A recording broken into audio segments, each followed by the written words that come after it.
Olá, alunos do sexto ano, tudo bem? Hoje nós vamos começar então mais uma aula de ciências e nós vamos agora partir para um novo capítulo, que é o capítulo 7, tá?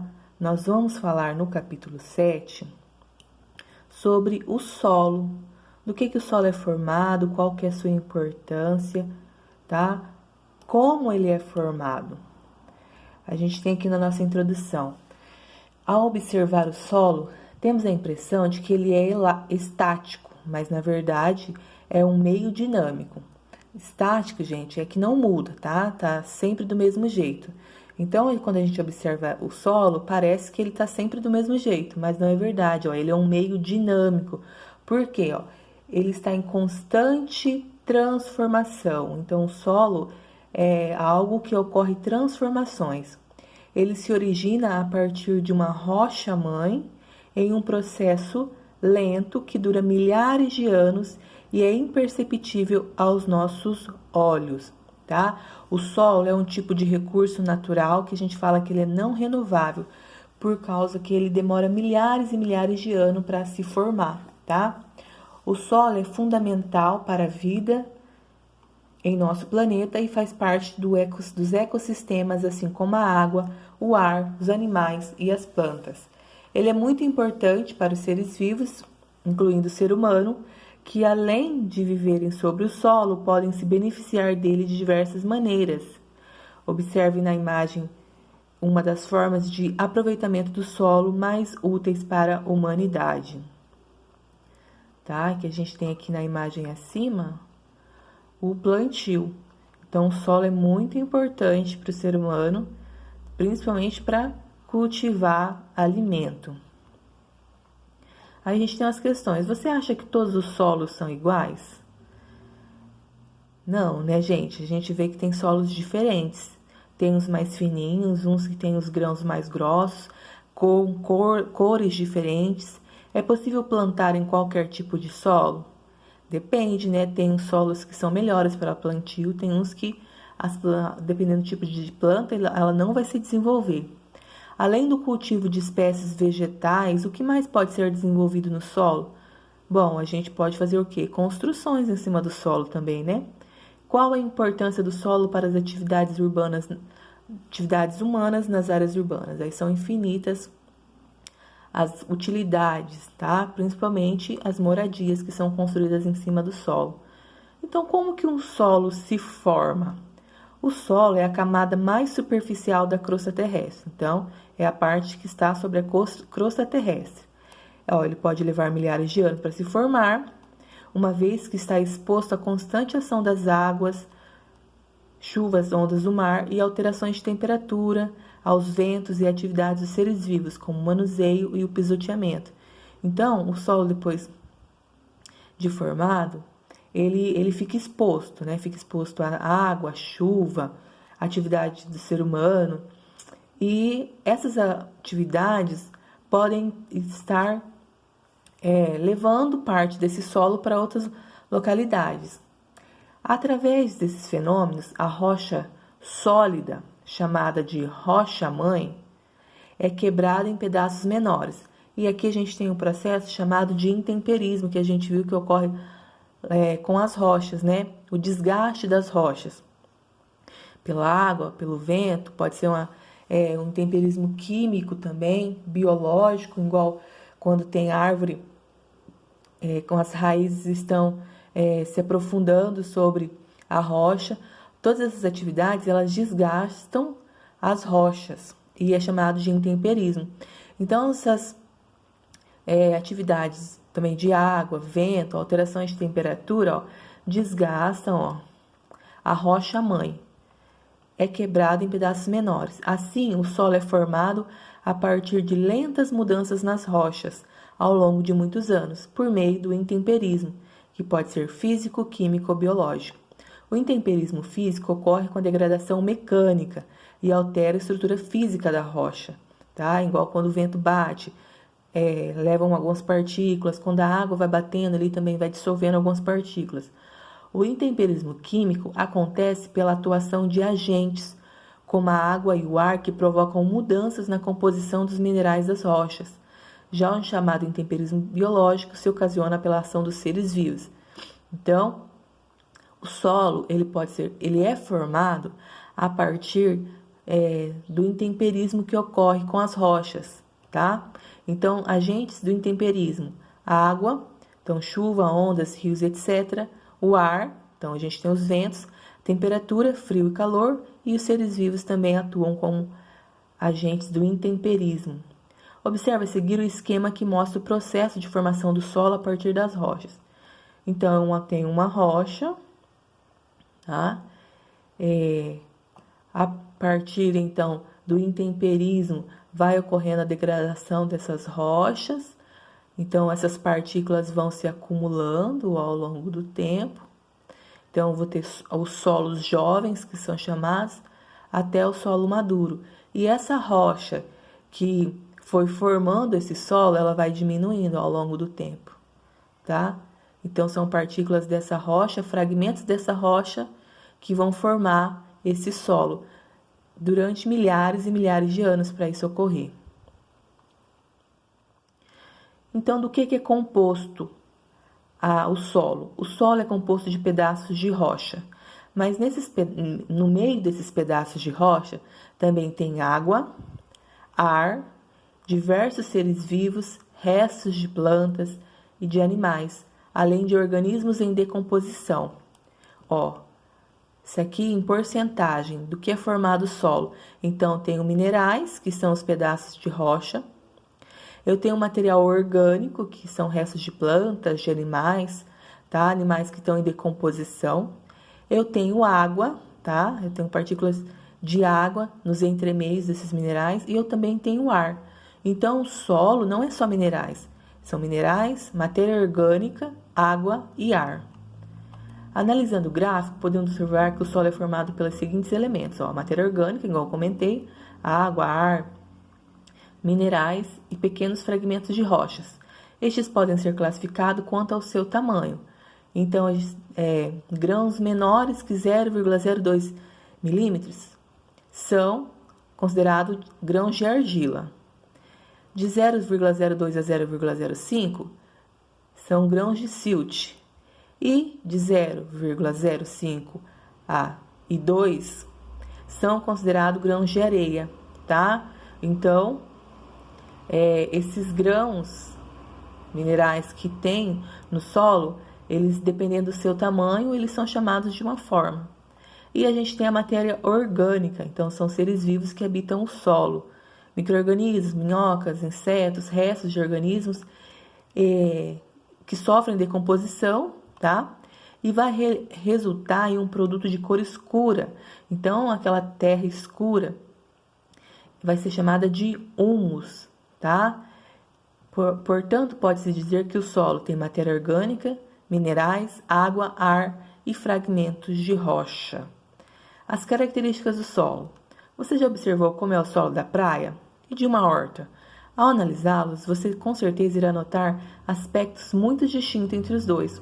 O solo da praia apresenta características específicas, possui grãos grandes, não abriga muita quantidade e variedade de vegetação e possibilita um escoamento rápido da água. Já o da horta, de modo geral, possui coloração escura, pode abrigar grande diversidade de plantas e não permite escoamento de água tão rápido, tá? Então, se a gente pegar uma quantidade de areia e colocar água, essa água vai infiltrar rapidamente e vai escorrer. Se a gente colocar num solo, por exemplo, de uma horta que tem um solo mais escuro, essa água ela vai ficar um pouco mais de tempo para ela escoar, tá? Ela vai ficar mais retida. E por que essa terra, que esse solo da horta ele é mais escuro? Porque ele vai conter mais matéria orgânica. E onde tiver mais matéria orgânica em decomposição, a gente vai ter mais humus, ok? Os diversos tipos de solo podem apresentar características específicas dependendo das rochas de origem.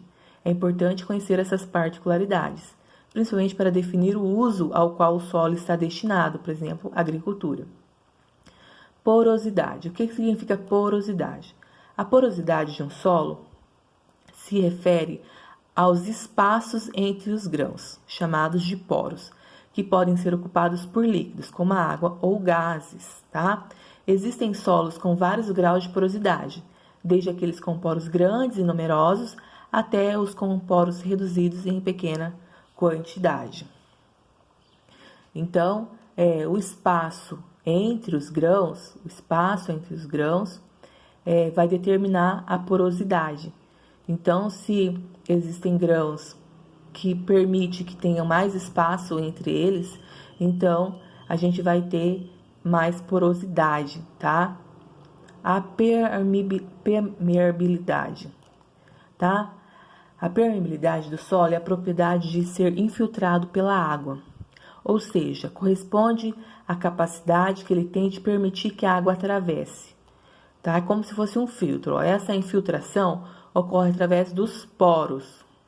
Então, ó, entre as partículas tem os espaços, né? São os poros. Se for mais espaçado, né, tiver mais espaço entre as partículas, vai ser mais fácil da água atravessar, tá? Por exemplo, no solo arenoso, a água vai passar com mais facilidade. No solo argiloso, as partículas são menores e estão bem unidas, então vai ser mais difícil da água passar, ela vai ficar retida.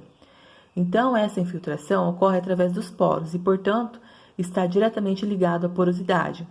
Quanto mais poroso for o solo, mais fácil será o escoamento da água, isto é, maior a sua permeabilidade. O solo argiloso contém grãos menores, por causa disso, então, tem menos espaços entre as partículas, o que vai dificultar a passagem de água. Já o solo arenoso, ele vai ter mais espaços entre as partículas, então os poros vão ser maior, então vai facilitar a passagem de água.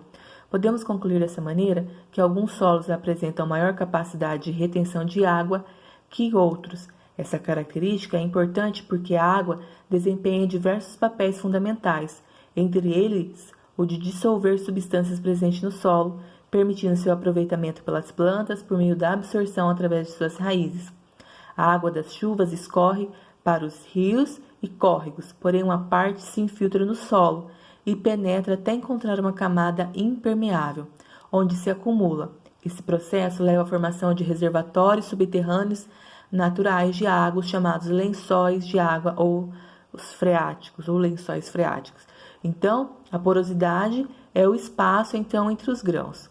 A permeabilidade está relacionado então a esse espaçamento, o tamanho das partículas e o espaçamento. Se eu tenho mais espaço entre essas partículas, a água vai passar mais facilmente, então ele é um solo permeável. Se eu tenho partículas menores e o espaço entre essas partículas é bem pequeno, vai ser um solo que vai ter mais impermeabilidade, tá? Ele vai reter mais água. Aqui a gente tem um esquema, então, mostrando a presença de lençol freático preenchido por água. Então, a água passa, né? Chega ao solo, vai para alguns rios, córregos, lagos, e outra parte ela infiltra no solo, tá? Então, a gente tem uma camada permeável, essa camada atravessa, então, a água e vai se acumular nos chamados lençóis freáticos. E a partir daqui, a gente tem uma camada impermeável, que a água não passa mais. Alguns fatores podem dificultar a infiltração da água nos solos. Nas grandes cidades, por exemplo, circunstâncias como a impermeabilização provocada pela pavimentação das estradas e ruas, o desmatamento, a compactação dos solos e a canalização dos rios comprometem o escoamento da água das chuvas. Quando a infiltração hídrica é prejudicada, o solo encharca e a água acaba ocupando o espaço preenchido pelo ar, dificultando o desenvolvimento das raízes das plantas e da vida dos animais. Então, nas cidades, a gente tem um problema que é o asfaltamento, né, a pavimentação. Porque quando você asfalta muito ou faz muitas calçadas, né, esse cimento ele vai hipermeabilizar o solo. Então, essa água ela não vai conseguir escoar e chegar nas camadas de terra, ok? E aí ocorre o quê?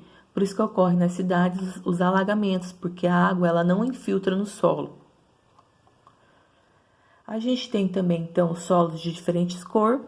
A cor do solo pode indicar a presença de algumas substâncias e depende do tipo de rocha que originou. Solos escuros indicam grande quantidade de matéria orgânica. São geralmente solos férteis. Solos avermelhados ou amarelados costumam ser ricos em compostos como ferro, tornando-os também adequados para a agricultura. Então, são solos bons para a agricultura. Relembrando que a matéria orgânica, então, é um material composto por restos de seres vivos em decomposição, como gravetos, excrementos, animais mortos. A textura do solo também pode ser diferente uma da outra, tá? E está associado à permeabilidade e à porosidade. Identificamos a textura através da proporção entre as partículas maiores e menores que o solo apresenta, tá?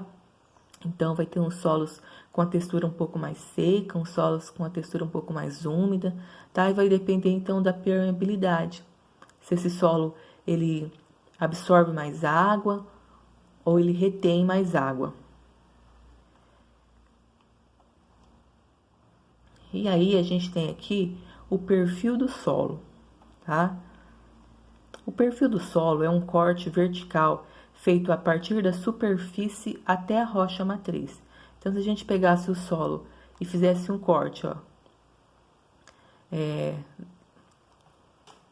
do início aqui, ó, até a raiz, a gente teria, então, o perfil do solo, ó, da superfície até a rocha matriz, a rocha que formou esse solo,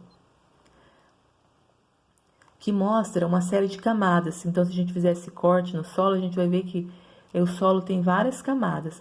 Cada uma dessas camadas é um horizonte, é chamado de um horizonte, ó, cada camada, porque elas são diferentes. A espessura e a quantidade de horizontes variam nos diferentes solos, dependendo do tempo dos processos de transformação e do tipo de rocha que os originou. A primeira camada, denominada horizonte O, a primeira camada, que é a camada mais superficial, ela vai ser rica em matéria orgânica, tá? A segunda camada é chamada de horizonte A, vai conter minerais e muitas espécies de seres vivos. A terceira camada, a gente tem o horizonte B.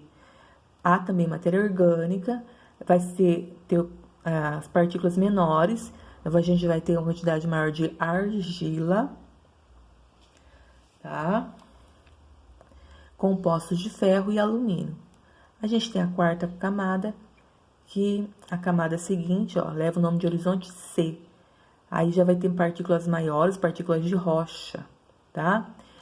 O subsolo é formado pelas rochas, horizontes B e C. E abaixo desses horizontes, a gente tem a camada mais profunda, que está a rocha-mãe.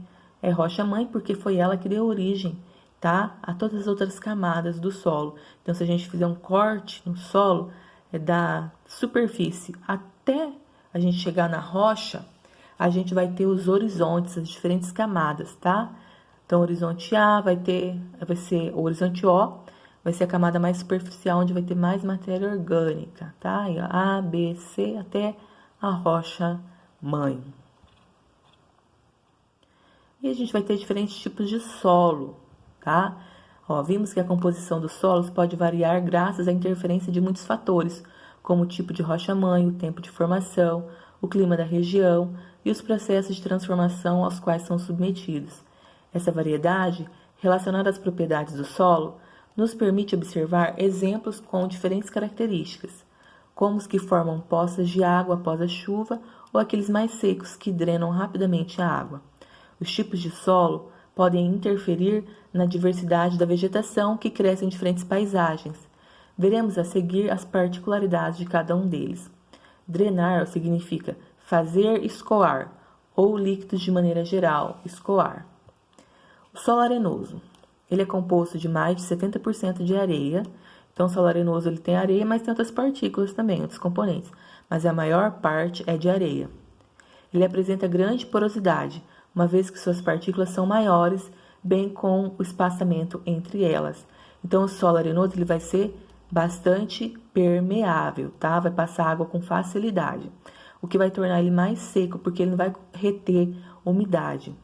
Ele é pobre em nutrientes, porque visto que a rápida passagem de água dissolve e carrega os sais minerais para as camadas mais profundas. Então, ele não é o mais adequado para o cultivo. Algumas plantas conseguem sobreviver nesse solo, são plantas adaptadas, como as palmeiras, presentes nas praias. A gente tem o solo argiloso, então o solo argiloso vai ser um solo que tem 30% de argila. A argila a gente já sabe que tem grãos menores, o espaço entre essas partículas é menor e torna esse solo menos poroso, ele vai ser menos permeável, tá? Então vai reter a água. Ele retém maior quantidade de água e sais minerais, característica importante para aumentar sua fertilidade e propiciar o crescimento vegetal. Por outro lado, se a quantidade de argila for elevada, esse tipo de solo pode ficar muito compactado e encharcado após as chuvas, favorecendo a formação das poças. Quando a água acumulada evapora, o solo fica rachado, e prejudica o desenvolvimento de plantas e animais. Então, o solo que tem muita argila também não é bom para fazer cultivo, nem para os seres habitarem.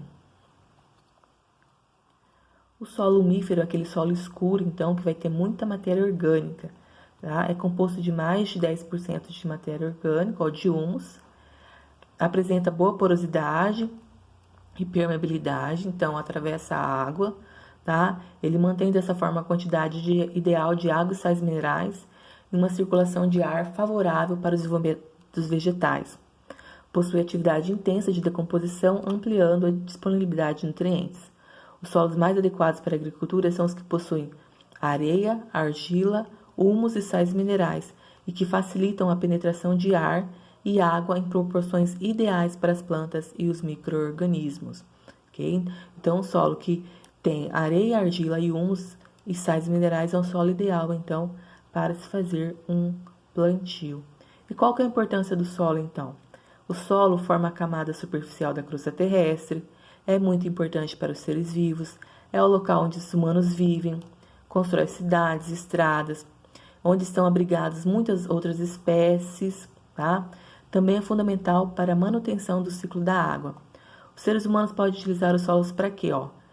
Retirada de matéria-prima, como minerais, rochas, argila, areia, cultivo de vegetais e criação de animais. Além disso, muitos organismos vivem no solo, como fungos e as bactérias, e são essenciais para a decomposição de matéria orgânica. Nele também já vai encontrar minhocas, que contribuem para a circulação de água e nutrientes.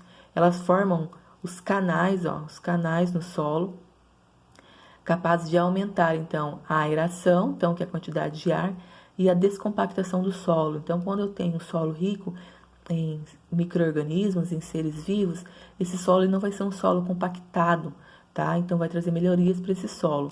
Diversas outras espécies de animais se desenvolvem e vivem nesse ambiente. A gente tem lesma, caramujo, larva, formiga, fungos e minhocas são alguns desses seres. Conhecer as características do solo é muito importante para que o ser humano